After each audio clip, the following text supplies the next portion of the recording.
Welcome to the Rotary Club of Milwaukee. I'm Club President Darren Miller, President and owner of JM Construction.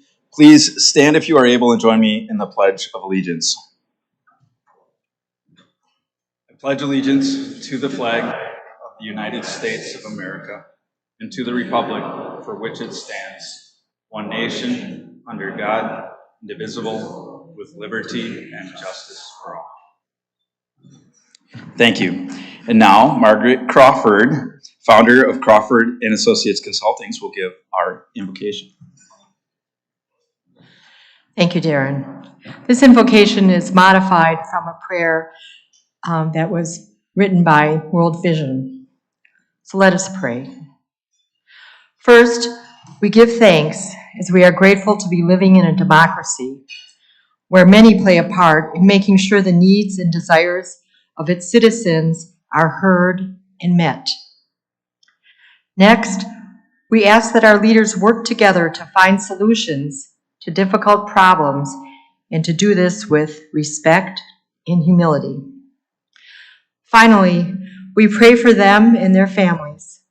Dedication to public service requires family support to meet its unrelenting demands.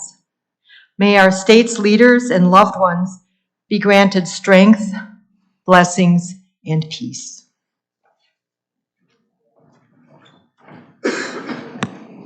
Thank you, Margaret.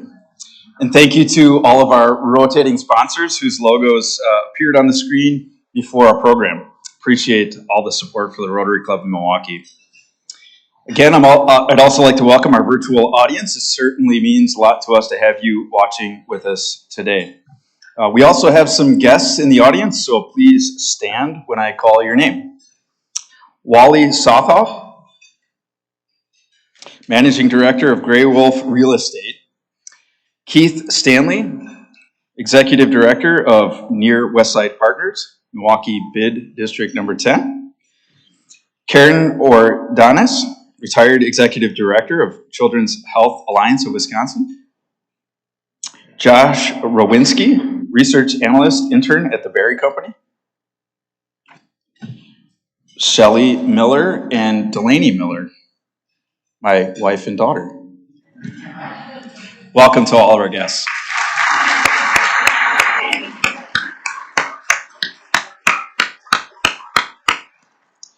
Now, exciting part of our program. We have 3 new Rotarians who will be announced today. First, Charlie James will introduce one of our newest members. Charlie?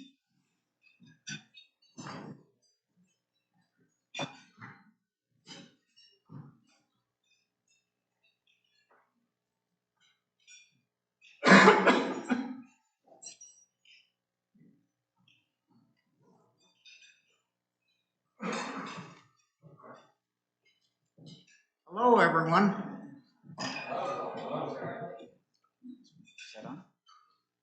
Sound like it's on?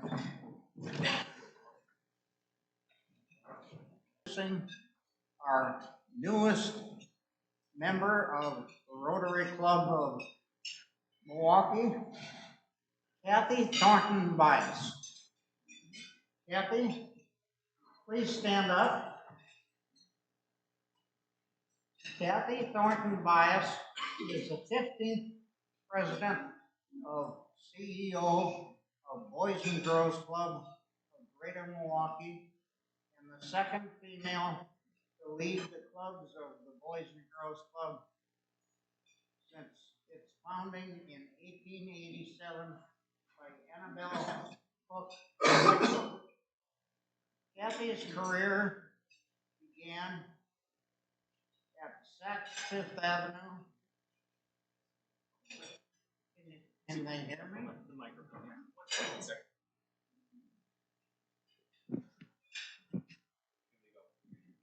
Well, the only one who could hear me was myself. And my good friend behind me, and my driver. Back in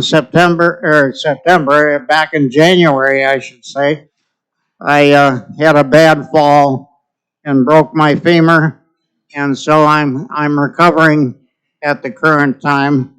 And so anyway, I'm glad that you can now hear me. Kathy Thornton Bias is the 15th president of the CEO of Boys and Girls Clubs of Greater Milwaukee, and the second female to lead the clubs since its founding in 1887 by Annabelle Cook Whitcomb.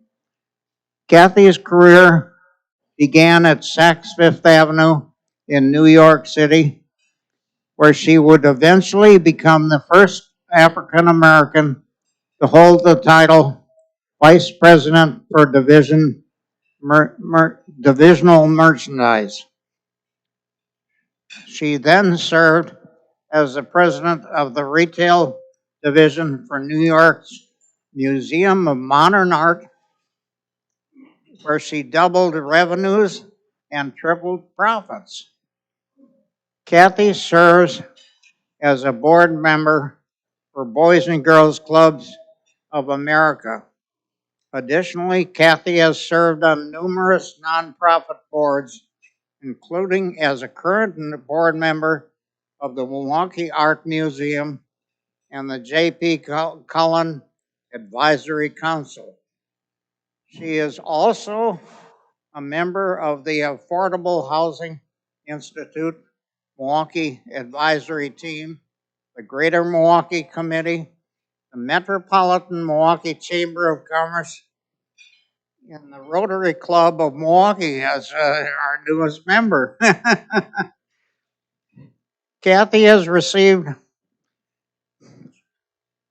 widespread recognition from several esteemed publications, including Ebony magazine, which placed her on their Power 100 list, and Essence magazine, which named her to their list of game changers. Kathy has a degree in communications from the University of Virginia and an MBA from the New York University. Please help me in introducing Kathy with a round of applause.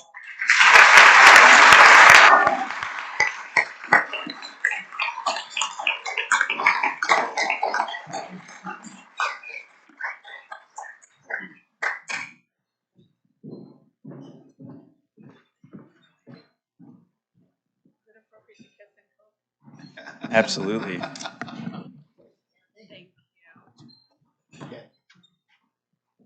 Yes, thank you. It's hard to follow someone like Charlie James, who has been a board member at the Boys and Girls Clubs of Greater Milwaukee literally for as long as I've been alive.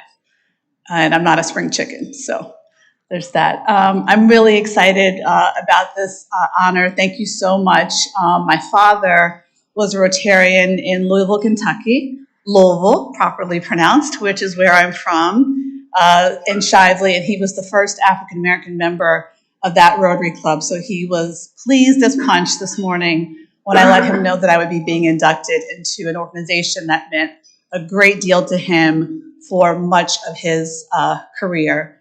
So many friendly faces that I know, and many that I don't know, but I look forward to getting to know all of you, and thank you so much for this honor. Thank you, Darren.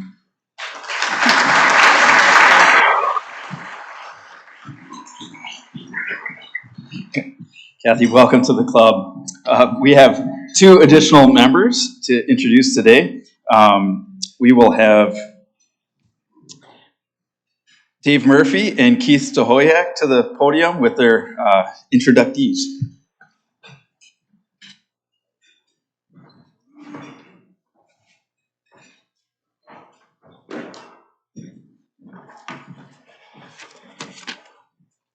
Thank you, President Darren. And fellow Rotarians and guests, I am pleased to introduce one of our newest Rotarians, Dr. Dan Bergen. I've enjoyed working with Dan at Marquette University over the years, where he serves as Executive Director of Community Engagement. And in that role, Dr. Bergen is responsible for the promotion, support, and advancement of community engagement in research, community-based teaching, and service. Dr. Bergen launched the Community Engagement Symposium at Marquette University, an annual event that attracts up to 300 community partners, faculty, staff, students pursuing engaged opportunities. Excuse me. He's also collaborated with campus and community stakeholders to launch key Marquette presidential initiatives in community engagement, including Milwaukee Lacrosse Program, the President's Challenge, Scaling Wellness in Milwaukee, and the Near West Side Partners. Keith out there. Dan also co-facilitates a cohort of community-engaged faculty members addressing issues of promotion and tenure, best practices in community-engaged research and teaching, and scholarly identity. Dr. Bergen is a member of the National Forum for Chief Engagement Officers and University Co-Representative for the Higher Education Anchor Mission Initiative.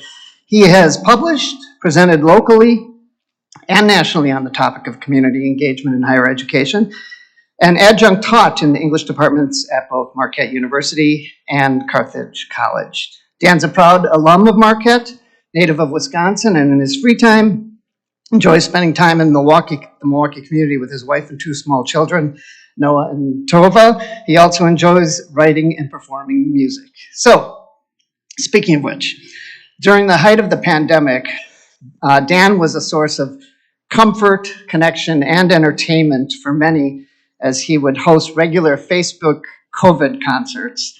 That's what I call it, Dan, from his home. So he performed on his guitar 5 times through the course of the year to his avid fans.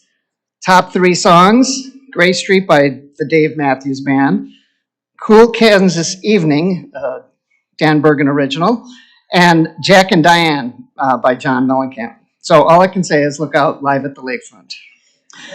Let's give a warm welcome to our new member, Dan Bergen.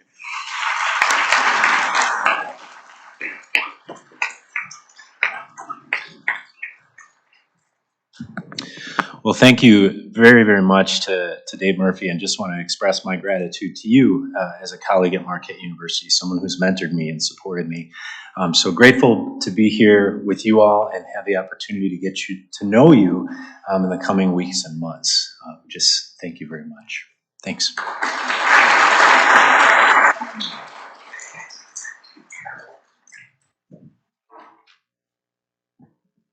My name is Keith Hoyak. I have the pleasure today of introducing Jeremy Janine, and I couldn't be more thrilled to have him with us today. Jeremy is the president of Urban Milwaukee, a digital news publication focusing on urban life in Milwaukee and the state, from real estate development to social issues to government policy. Jeremy received his Bachelor's of Science in Management Information Systems from Milwaukee School of Engineering and co-founded Urban Milwaukee in 2008. During the Black Lives Matter protests following the murder of George Floyd, Jeremy literally walked hundreds of miles to assure that the real story of these protests was told. Jeremy is dedicated to understanding the truth. He's always the person in the room to come armed with facts and examples instead of platitudes. Who better to embody the first tenet of Rotary's 4-way test, is it the truth? I've known Jeremy and his wife Allison for many years, always present at the most hip of social functions. In a normal year, we would have both participated in the River West Beer Run just last week. Jeremy is an advocate for cycling and active commuting. Our teams have regularly competed against each other in the River West 24 bike race, my team being called Pancakes and his team chidingly naming themselves Cake Pans. As I'm sure many of you will with Jeremy, we've bonded over city development issues and urban design issues. I can assure you that Jeremy's extensive knowledge of the city of Milwaukee will be an asset to Milwaukee Rotary Club. Jeremy resides in Bayview with his wife Allison and their 4-month daughter Audrey. With that said, I didn't ask Jeremy to fact check this introduction, so I expect a full report to follow. Welcome to Milwaukee Rotary Club, Jeremy Janine.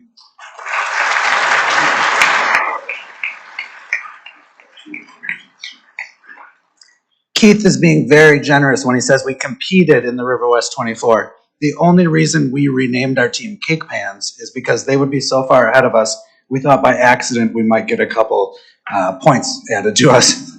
Never worked. I'm happy to be here. I've been a couple times before, and we're all kind of re-emerging into the world for in-person events. But for a journalist, this is a really great time to join Rotary. The past times I've been here, as a journalist, you can't eat the food for ethics reasons, and you can't applaud. There's no clapping in the press box. And so today I'm well fed, and I've been pleased to be clapping for people. So that's a wonderful experience. Looking forward to meeting all of you that I don't know already. I'll keep it brief because I'm the only thing standing between you and Joel Brennan. But thank you, everyone, for having me. Thank you, Keith, for the wonderful introduction.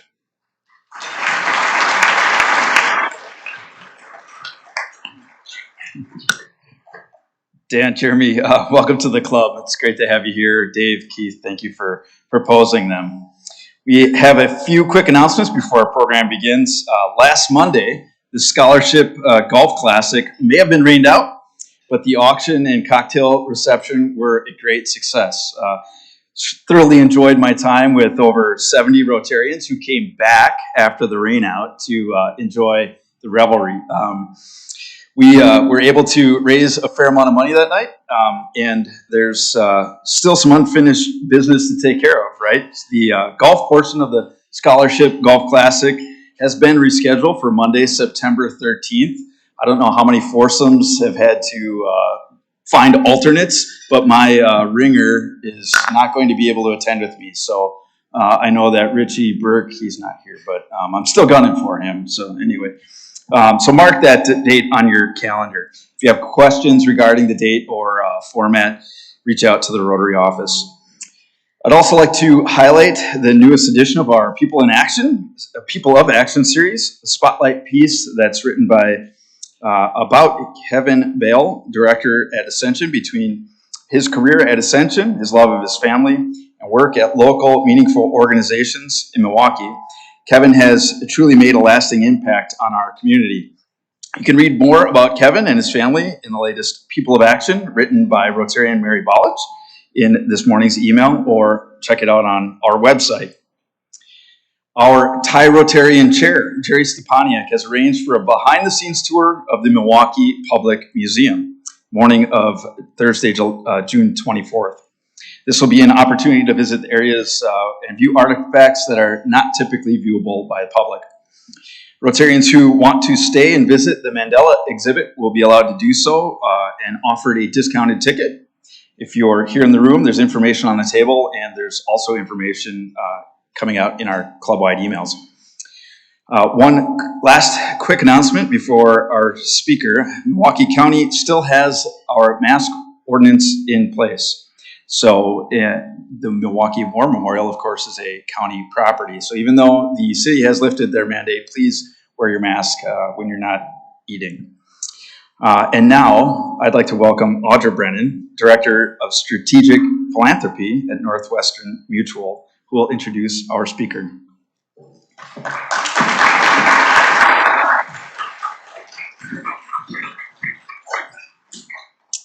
Good afternoon.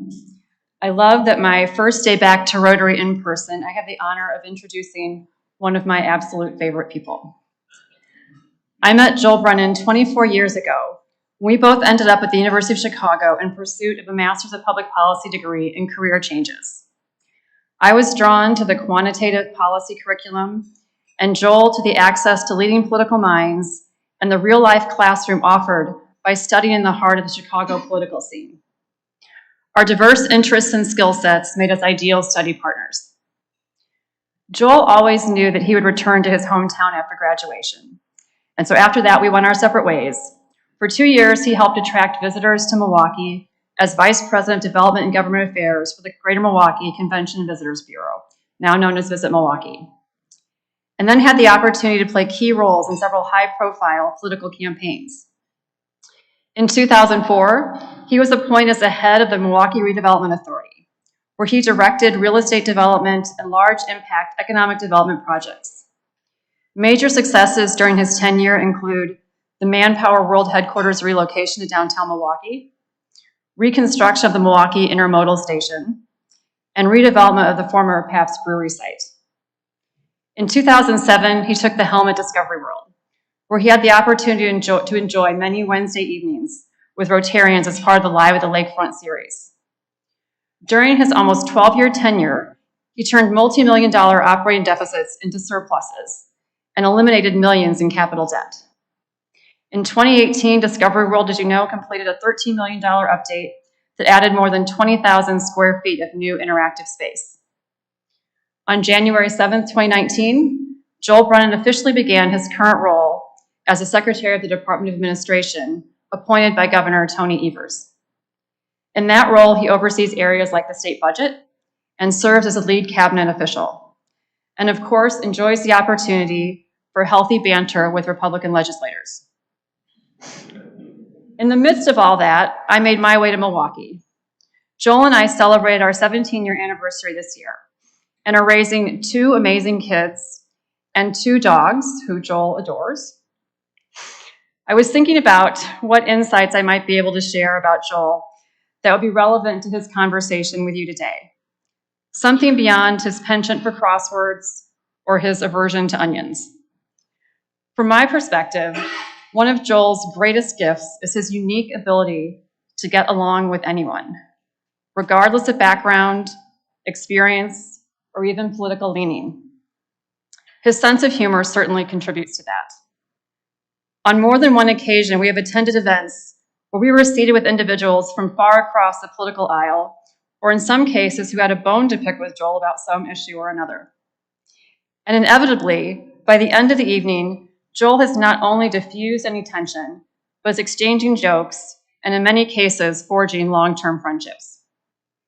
That is a gift that not only makes him a great husband and father, but is also a trait that I believe we need more of from our elected and appointed officials. And it is a trait that he will be leaning on in his latest endeavor, which he is here to talk with us about today. Please welcome one of my favorite people, Joel Brennan.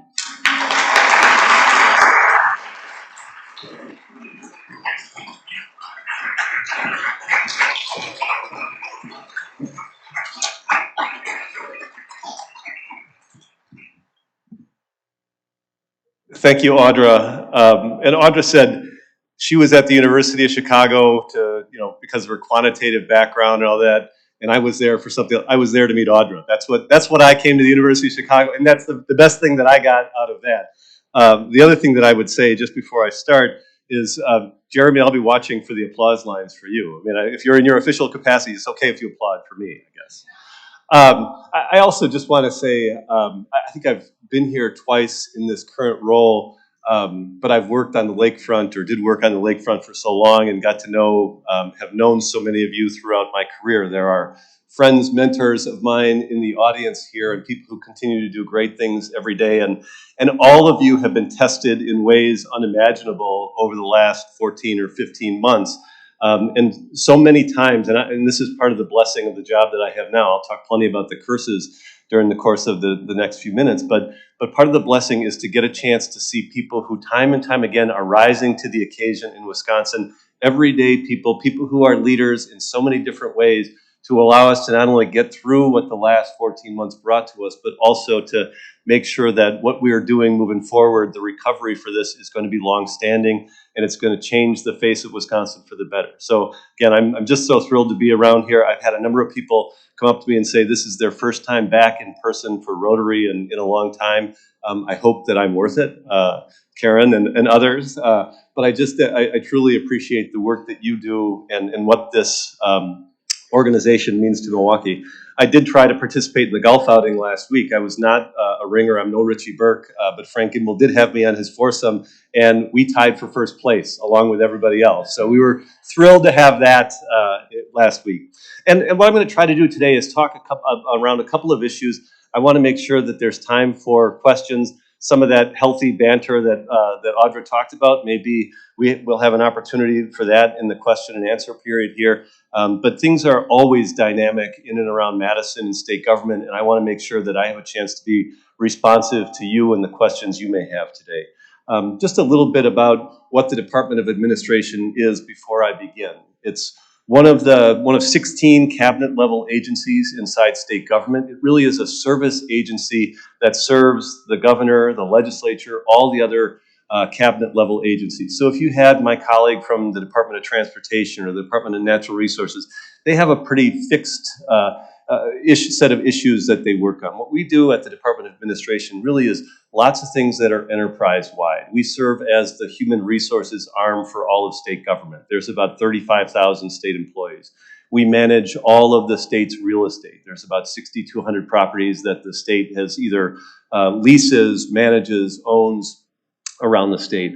We do a lot of the IT infrastructure around the state. We manage the Capitol Police Force, which is in Madison and does some things around the state capitol, also maintains a presence here in Milwaukee. We do a diverse set of things, like we manage the Indian gaming, and we regulate Indian gaming around the state. One of the issues that I think I've learned as much about as anything over the course of my 2.5 years. That we also have the state budget office within the Department of Administration. We do a lot of administering of federal funds through the Community Development Block Grant Program, which has meant that as the state has gotten resources from the federal government to respond to COVID-19, a lot of that responsibility, or some of those responsibilities, have fallen on the department as well. So it really is a diverse set of issues that we deal with. It's got about 1,400 employees at the department, and I really would say again that over the course of the last year and a half, those people and the public employees that I work with in and around state government have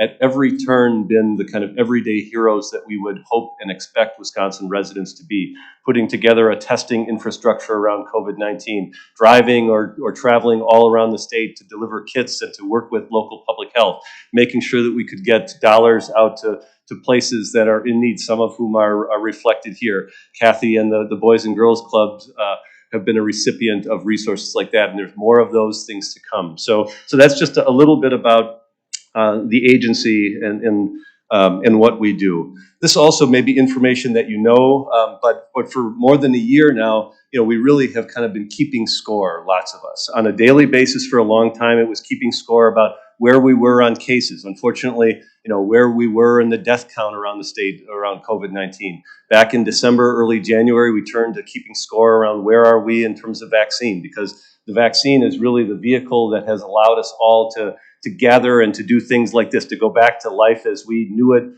pre-COVID-19. And so we had a very strong rollout. We've continued to make measured progress. There are still people getting thousands of shots every day. Here in Milwaukee County, as of yesterday, a little over 47% of the 950,000 or so residents have gotten at least one dose, and about 41.2% of those who are eligible. That's everybody.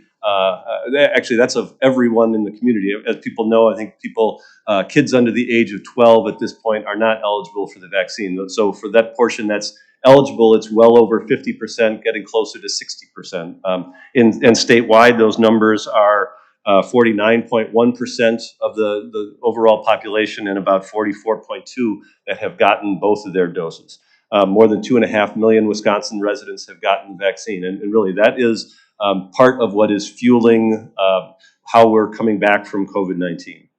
I'm going to touch on 3 topics here, hopefully in time to to give us a chance to answer some questions as well. But the three topics I want to talk about, one, I mentioned that we do a lot of the administering of federal money.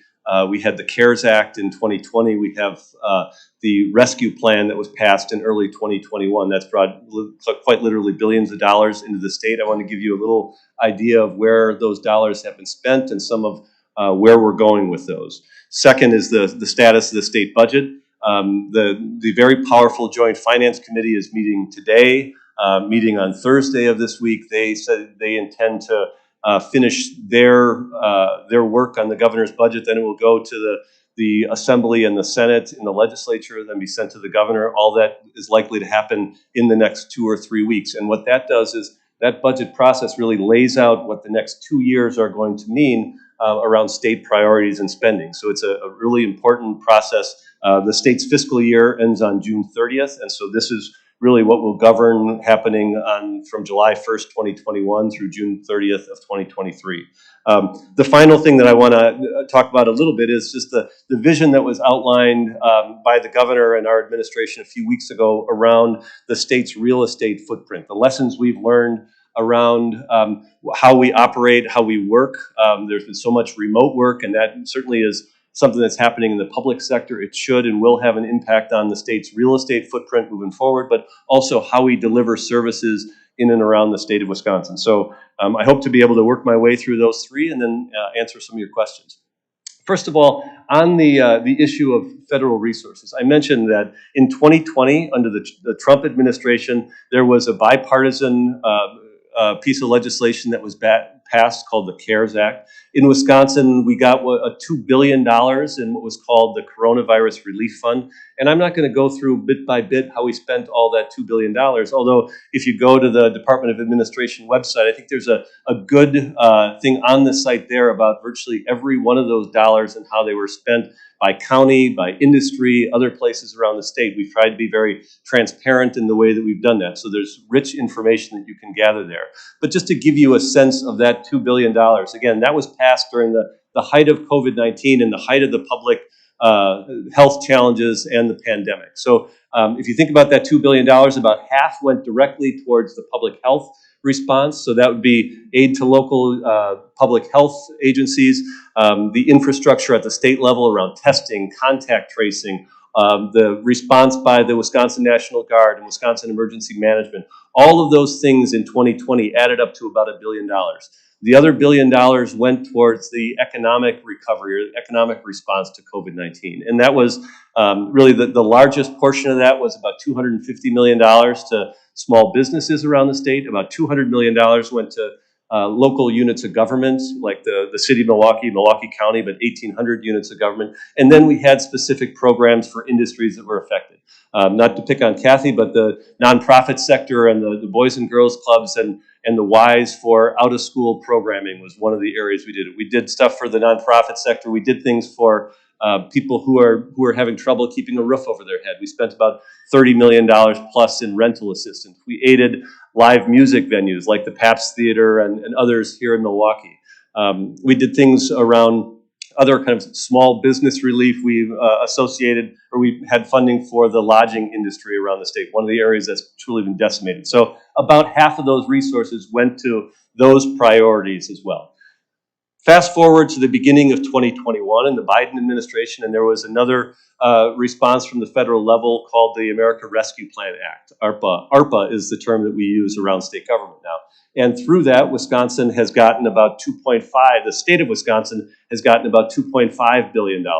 That changed. In March, we thought that was $3.2 billion. In May, when the official totals came out, that was 2.5. And the difference, or the reason why that changed, the overall pot didn't change, but relative to some of the other states around the country, Wisconsin was doing better in our recovery. So the amount of money we got shrunk a little bit.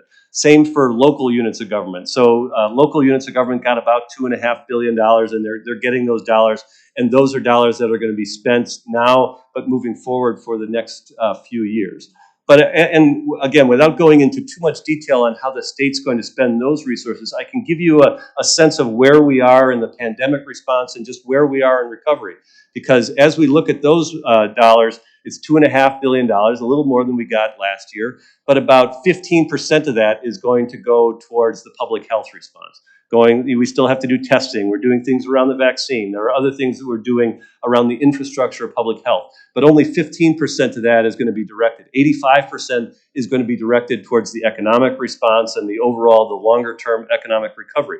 It should be an indication for all of us and reason for celebration of how far we've come. Not only do we have the ability to have events like this together, but we also are able to fuel more of the economic recovery by those dollars that we're getting from the federal government. And so, again, the governor has already released some of of how we're going to spend those dollars. The biggest chunk so far is about $420 million that's been set aside. We had a window of application. If you were a company in virtually any industry with between $10,000 and $7 million of annual revenue, you were eligible for a $5,000 grant. There was a 2-week window for that application period to be open. That closed last week. We're still going through that, but those dollars will get out the door very soon. There are other programs we'll be announcing in the coming days, and they won't be any huge shock, but they'll be around the tourism, hospitality, leisure industry, some of those places that were truly affected, more small business relief, and other ways that we can fuel the economy moving forward and fuel Wisconsin's recovery to the extent possible.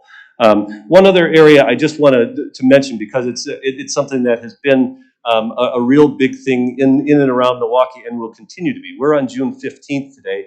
On June 30th, the federal moratorium on evictions ends. There has been a whole host of things that have been done over the last year or so to keep people from that crisis of eviction, and some of those fail-safes end on June 30th. I mentioned that we spent about $30 million from the state in 2020. We've spent about the same already in 2021. We got some additional resources here in Milwaukee County. The county is working with community advocates. The city is working with the Social Development Commission. And there are quite literally millions of dollars going out the door to pay for up to a year of arrearages in rental assistance. You can pay for utilities. Part of the challenge with that is just making sure that we have the network of communication and making sure we're meeting all that need. For once, dollars are not necessarily the challenge here. The challenge is making sure we're getting into the community and ensuring that people who need those resources are getting to community advocates, Social Development Commission, because they have dollars from Milwaukee County and the city. They have more dollars that they can get from the state. All of these are pass-throughs from the federal government. So we're doing everything we can to meet that need. And I would say, without going too far to pat ourselves on the back, because there's going to be a pickup in need after June 30th, certainly, but we've done a lot of really good work to keep people in their homes over the last 12 months in that regard. So the more that you can do to be an advocate for that and to make sure people know about those things at the local level in the organizations and the nonprofits you're working in, the more you're going to forestall what could be, really the biggest challenges that we face in this community is quite literally the loss of the roof over somebody's head. So I just would continue to encourage you to be part of that. And if you're working with those organizations that are doing that directly, they are doing really wonderful work throughout this community and around the state. The next thing I want to just talk a little bit about is kind of where we are on the state budget. It's kind of careening to its conclusion in the legislature. And the way the process works here is, starting about a year ago, the governor starts to put together priorities for how he would like to spend dollars in the state. And through the state budget office and other stakeholders, we spent about 6 or 7 months putting that together. The governor introduces a budget in January or February, the odd-numbered years. It then goes into the legislative process, and they take several months to consider that and to make changes and do things like that. We're getting to the end of that process where the legislature has had their kick at the cat with the budget. And I may talk a little bit, or people may have questions about some of the details surrounding that, but I just would give you a sense of how the landscape has changed in Wisconsin since we started putting together that budget. If you think back to last May, June, that was really the lowest point in the COVID-19 pandemic. At the state level, we had, in the closing weeks of the fiscal year, we had, at the governor's request, asked agencies to return about $70 million to the state in the last fiscal year. We required them to return about $300 million at the beginning of the current fiscal year. We were challenged in lots of ways. The unemployment rate was a little over 13% at our worst in the state of Wisconsin, and there was real challenges real questions about where we were going fiscally and what that future was going to look like. You know, things got incrementally better over time, over the last year, as things got better in terms of managing the virus and then the vaccine. All of those things got us further down the path to where last week, I think it was last week on Tuesday, the Legislative Fiscal Bureau, they work for the legislature. It's a nonpartisan group, but they continually or routinely update projections for where the state's fiscal picture is going to be. And last week on Tuesday, they announced and released what their projections are for the next 3 years. And again, these are going to be big numbers. I'm throwing them around here today, but I will tell you, over the next 3 years, just no tax increases, or just in where we would go now in income, sales, corporate taxes, Wisconsin would generate about $4.4 billion more than they thought just back in January of this year. For the current fiscal year, which ends in just a couple of weeks from now, Wisconsin would have about a $1.6 billion fund balance. So $1.6 billion more than we have spent at the end of the current fiscal year. Mind you, a year ago we were thinking, would we have to dip into the state's rainy day fund, the state's budget stabilization fund, because things were that challenging in terms of the economy? Well, instead of dipping into it, that fund is going to go from about $750 million now to getting another $800 million put into it after the fiscal year ends. And so, you know, from an overall fiscal standpoint, Wisconsin is in terrific shape relative to where we were. On that issue of the rainy day fund, when the governor was first took office in January of 2019, that fund had about $350 million in it. As I mentioned, it'll have almost 5 times that amount in it by the time that deposit is made in the next few months. So Wisconsin's fiscal picture over the long term really has brightened. And it's also informed what the governor did in terms of the budget, the investments and the things that we think we can make, the investments that we can make around education, around infrastructure in the state, around healthcare and economic development. All of those things were informed by the state being relatively better off than we were a year ago. So that's one area. Again, you'll see things around what the legislature is going to do in the next several days, and how that's going to affect what the governor has. The last step in the process is that the governor has the opportunity through a very powerful line item veto to go through what the legislature has done and make changes. He can either decide to sign the budget, or he can veto it and send it back. All that will play out over the next 4 weeks or so, 4 or 5 weeks, assuming that the legislature passes these things by the end of June. So more to come on that. Just a couple of things that I would say about that process without getting into too much detail around the way the budget has been handled. I would say a couple things. In one meeting of the Joint Finance, I said we spent 6 months putting the budget together, got information from stakeholders, did lots of meetings around the state virtually this time instead of going out into communities as the governor did 2 years ago, but then put that budget together. And it had a whole host of issues and priorities that the governor laid out there.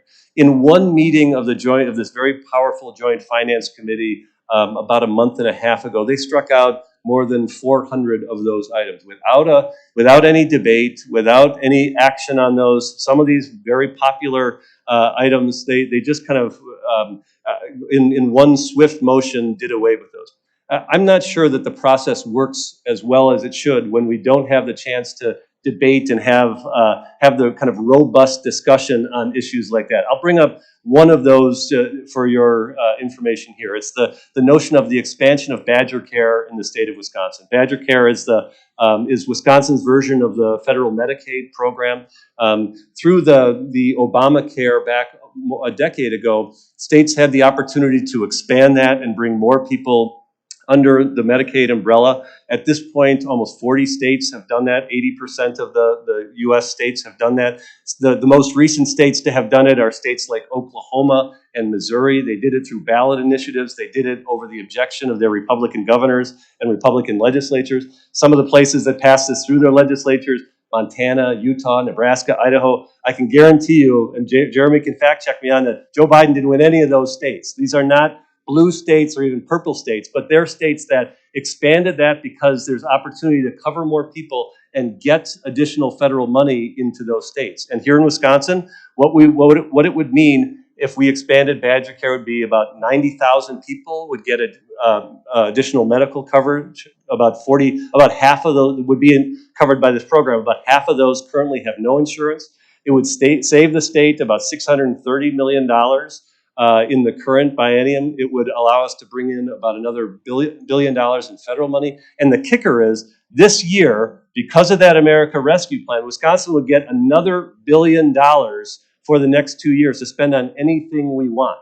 Anything we want. But that was one of those things that was just summarily taken out of the budget without any discussion. Now, there can be policy disagreements on that. There could be arguments around it. Those arguments were never had because nobody ever had to stand before voters, stand before their peers and take a vote on it. So that's where I think the process sometimes starts to break down here in the state, and we need to get better at it.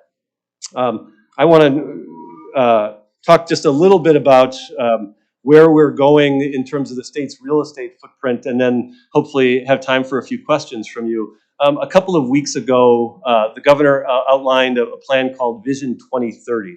And what this is, I mentioned that the state maintains about 6,200 properties. For those of you who think that all of that happened under the Evers administration, I just want to tell you that's not the case. This has happened over a very long period of time. A lot of those buildings are on campuses at the UW system. There are state office buildings or regional buildings, a lot of leases around the state, but it's a significant property holding that the state has. And a lot of those buildings were built in 2010 here at O'Donnell Park. So, it becomes much less, it changes from a theoretical exercise to a very real thing when you have buildings where there's things starting to fall apart. For those of you who might be UW-Madison graduates who ever took a class at the Humanities Building, that building had to be closed for a few weeks during April and May because we found some structural issues. It's that kind of maintenance. There's hundreds of millions of dollars of deferred maintenance in state buildings all around the state. And so what the governor outlined, knowing that, and knowing that we've also understood or made changes in the way that we work over the last year and a half as we've had to face COVID-19 and all the remote work challenges that we've faced and frankly done well with, is to outline how we would eventually, over the course of the next decade,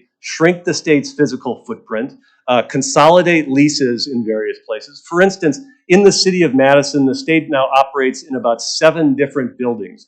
This vision has the state, over the course of the next decade, shrinking that from 7 buildings down to 5, reinvesting in some ways so that we can manage our properties differently, so that the state buildings look a little different, feel different, so that they'd be able to be more flexible for remote work and the way that the workplace is going, not only in the public sector, but in the private sector as well. But be able to sell off 2 buildings that actually front Lake Monona. They kind of sandwich the Monona Terrace, for those of you who are familiar with Madison, and they pay, at this point, no local property taxes. So, for those of you who may be in the real estate or redevelopment business, while there have been challenges in that business, waterfront property is always going to be at a premium, and there are going to be great creative ways for us to do that. So it's a vision for how we can continue to evolve as a state. How do we make sure from a real estate standpoint we're doing the best that we can, and also be more efficient in the way that we deliver services. We're looking at how do we have regional places where people can go get those services? How do we manage the workforce in a way that invites and welcomes people to work remotely, but also make sure that they have the opportunity to do what they need on site? So all that's going to happen over the next several years. Again, unfortunately, and this is what I'll finish with and then take questions, another pillar in that was the construction of a state office building at 27th and Wisconsin. And Keith is here. He's worked tirelessly on this along with his counterparts and his stakeholders at places like Miller Coors and Potawatomi and Aurora and Marquette University, all Harley Davidson, all of them were part of the planning. The state, this is, again, this is not something that started under the Evers administration. 5 years ago under Scott Walker, it was recognized that the state office building at 6th and Wells, which has 40 parking spaces and about 8 floors of space there, that it was inadequate for what we need as a state moving forward. Spin the clock forward, we've now purchased real estate at 27th in Wisconsin. We have the ability to consolidate $5 million worth of annual leases and operate much more efficiently as a state and deliver services better. Also have the externality of of all the economic impact that can go into the near west side at 27th in Wisconsin, a place that's had 30 years of disinvestment. And we put in the governor's capital budget $160 million to build that new building, and the legislature came back with zero.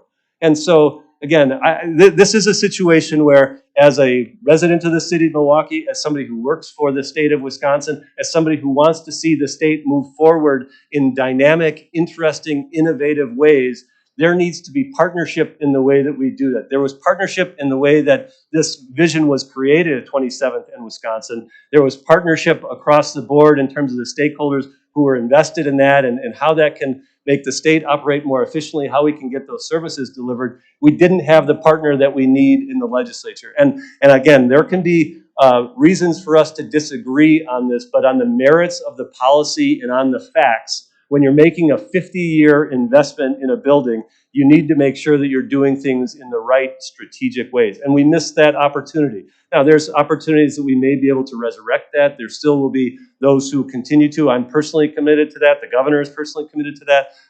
But there was a vehicle for doing that that would reward all the hard work that's been done to date. We missed that opportunity. So again, as we move forward, I hope that we can find ways to reward that good work, reward innovative thinking, and do right by the residents of this community, the residents of the state, because even though, as I've outlined over the last few minutes, we're doing well as a state, we're doing better than we were, far better than we were a year ago, we certainly still have a long way to go. And so I hope that we can continue to do that. The governor just announced he's running for re-election. He'd like another 4 years to be able to do that after this. But we've got a lot of work to do regardless of that outcome between now and January of 2023 or whenever the next time that he would be taking the oath of office would be. Again, I appreciate people listening actively today. I appreciate the work you do. And if we have any time, I'm more than happy to take any questions that you might have. Thank you.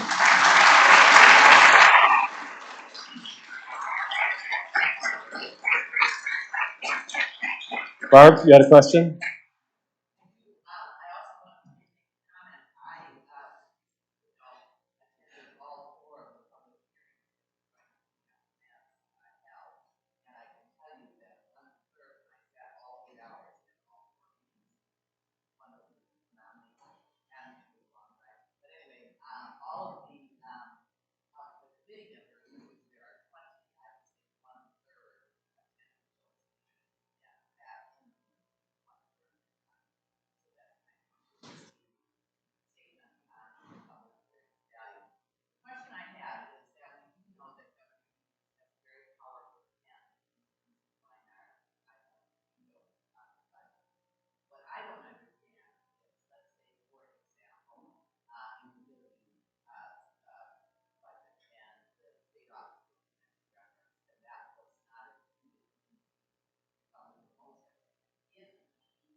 Yeah. The question was around, Barb asked a question around the capital budget. There's the capital budget, which is all the building infrastructure, and the operating budget, which is the UW system and all the state agencies. So those two things kind of start on separate paths. They come together through the budget process for eventual action on. And she asked, like, if the governor were to veto something and include the state office building. Part of what the fact is with the budget is you can't veto something back into the budget. You can only take things out of the budget. So at this point, unless something is included in the budget, what the governor has the ability to do is to change some of the numbers. They've also, over the course of many years, Wisconsin used to have, the governor had a more powerful veto. And I think at times there was a recognition that it might have been abused or used in the wrong way. So they've restricted some of those. It's still very powerful, but there's been ways that it's been restricted. And so that when the governor takes up those vetoes, he can do that and then sign the budget, and the budget becomes law. The legislature has the ability to come in and try to override those vetoes on specific actions, but it doesn't halt the process if the governor decides to sign that budget. So that's the way the process will move forward. Now, the governor has said publicly, I'm not revealing anything that he hasn't already said underway, that he would consider vetoing the entirety of the budget. It's something that's happened only once in Wisconsin history, I think in about 1936 or 1937, something like that. But I will remind you that 4 years ago at about this time, Governor Scott Walker told the legislature that he might just go ahead and veto that entire budget. So it's not out of the realm of possibility, and that was working with the Republican legislature, and at least on the Assembly side, the Speaker, who's the Speaker now. So at some point, there maybe needs to be a recognition in the legislature that if a governor of your own party is saying, it may not be good enough for me, and a governor of the other party is saying it may not be good enough for me, maybe there's a reason for us to work together a little bit more in the construction of this than has happened heretofore. A question over here.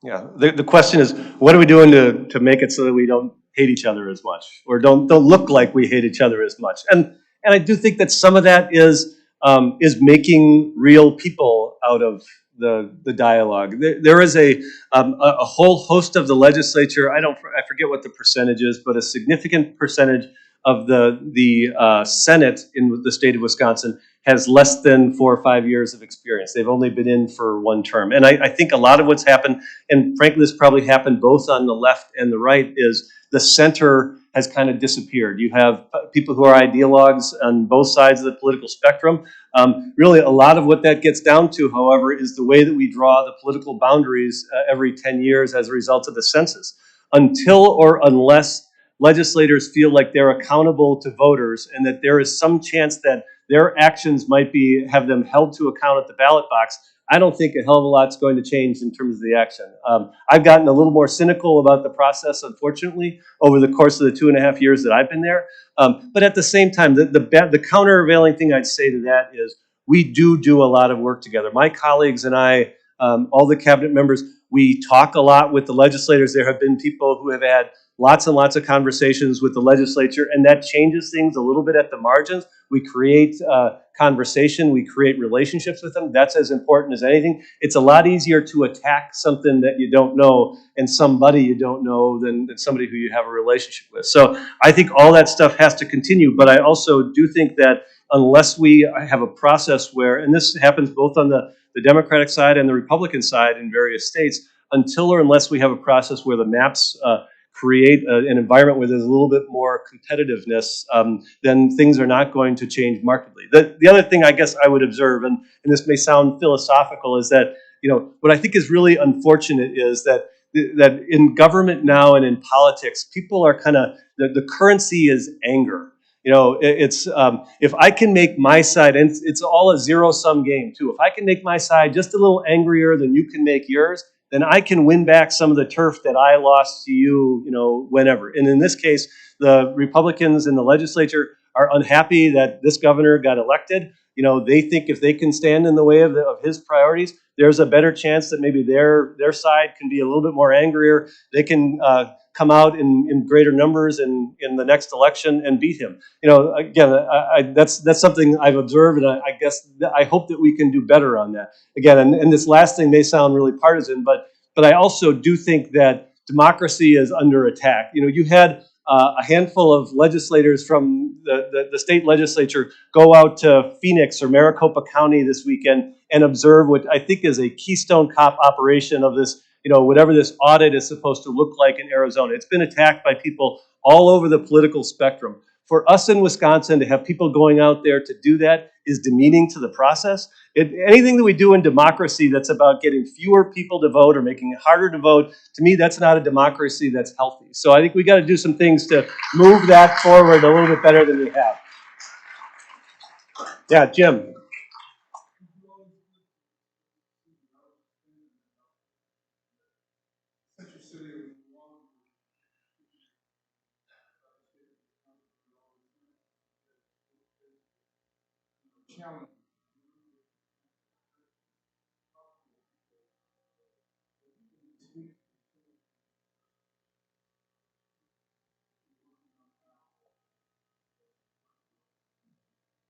Yeah, thanks, Jim. The question is, how can we continue to support the central city? How can we make sure that diversity is our strength and equity and opportunity our strengths in the state of Wisconsin? There are a number of things we're trying to do that the governor has done through executive order around what the state workforce looks like. Part of the vision of what we have on the real estate front is, we have a Madison-centric government, and ensuring that people from all across the state, both in urban and rural areas, if they're talented people, have opportunities to work for the state. That's one thing that's going to happen as we move to more remote work. So some of those opportunities are ones that we need to have. There are significant internship programs we're doing. One of the things we do through the Department of Administration is the state procurement, and making sure that we're robust in that we're pushing that forward. Those are areas that we can do that on. The other thing that I'd say is, I just came, before I came here, I was at America's Black Holocaust Museum with my colleague Joaquin El Toro and the governor, along with about a dozen minority developers who have gotten tax credits from the state of Wisconsin and who are doing projects both here in Milwaukee but also elsewhere around the state. I think one of the best things that we can do, and this is really a pillar of economic development in our state, is the access and the need for a diversity in housing in every community. I've talked to dozens of local leaders around the state over the course of the last year as we've navigated our way through the pandemic. And as they talk about where economic development is going and where economic opportunity lies, they mention about jobs, but they mention two other things right along with it. They mentioned workforce housing and the need for a diversity in housing, and they mentioned childcare and the need for accessible, quality, affordable childcare no matter where you are around the state. So as we move forward, those are the kind of things, no matter where you are, that are going to provide opportunity for people, but it's also an opportunity to grow our own and keep people here who want to invest and who want to grow Wisconsin and make it look different, but make it look even better in the years to come. All right, I think I'm probably about at, am I going to get the hook? One more question? Yeah, Karen. I like when I can call people by name because I know that it doesn't happen in all that many audiences.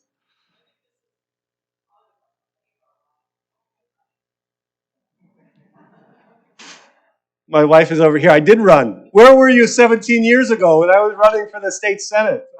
The voters of what I think were the 5th Senate district at that time decided that they wanted somebody else. But I will say that being able to be in public service after having been out of it and having had experience in the private sector and nonprofit, it is a gift to be able to do. Everybody ought to do it at some point, but it's also not a thing, that I think everybody can withstand for a long time. So, I'm going to support the governor in whatever way he can when he tries to get reelected.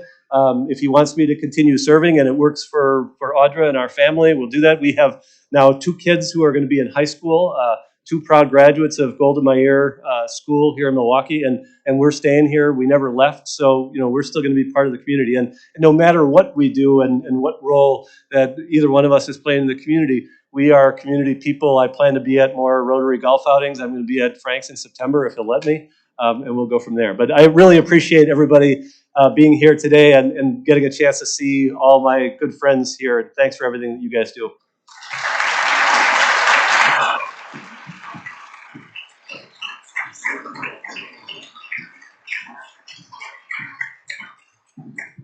Joel, really appreciate you taking the time out of a busy schedule to be with us today. I know we certainly all appreciate your commitment to Milwaukee, to the state, to Rotary, and most importantly, to not missing a lunch date with your wife.